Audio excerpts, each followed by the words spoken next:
Have you ever looked up at the moon and felt as though it was looking back, as if someone up there might be longing for you too? Long ago, between soft green hills and whispering bamboo groves, there lived an old bamboo cutter named Takatori. His days were quiet, spent walking under the gentle sway of leaves, the morning mist curling around his feet like a sleepy cat. His home was humble but warm, shared with his gentle wife. They had love enough to fill a forest, but no children to share it with.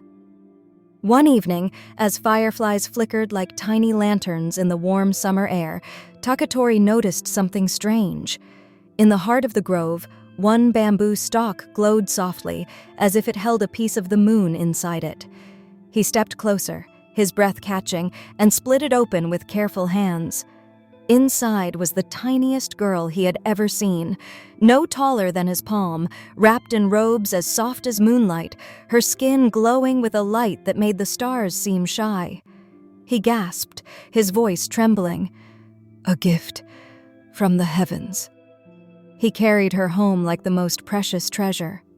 When his wife saw her, she covered her mouth with her hands, tears spilling down her cheeks, not from sadness, but from a joy so deep it ached. They named her Kaguya. Kaguya grew faster than any child they had ever known.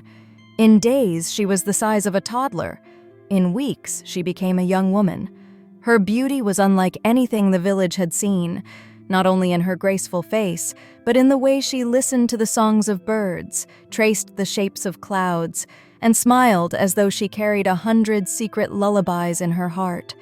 News of her beauty spread like wind through the valleys. Nobles and princes came from far away, bringing silks that shimmered like water, poetry written on gold-leaf paper, even jewels shaped like fallen stars. But Kaguya would only bow politely, her eyes distant, and say, "I am not meant to marry."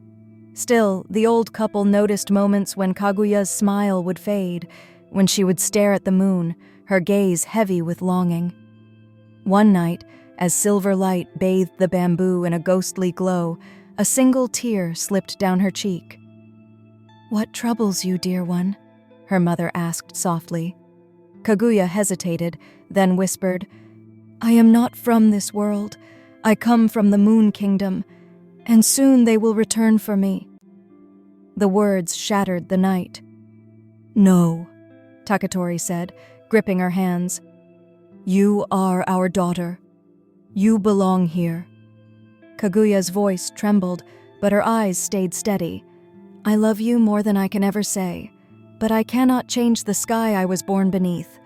The days that followed felt like walking with a storm cloud overhead. Even the emperor, who had quietly fallen in love with her from afar, sent guards to protect her, determined to keep her from being taken. But how can walls hold back the moon?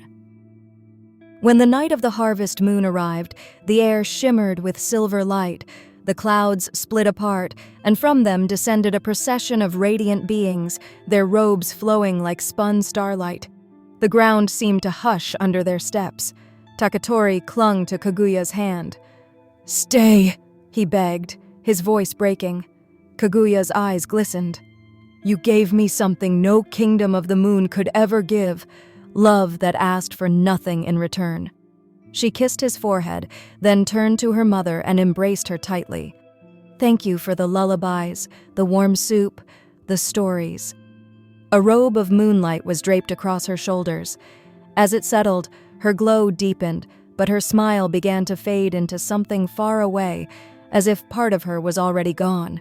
She stepped into the silver light, and in a heartbeat, she vanished into the sky.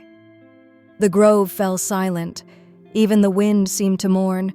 The emperor wept in his palace, keeping by his side a letter he never sent.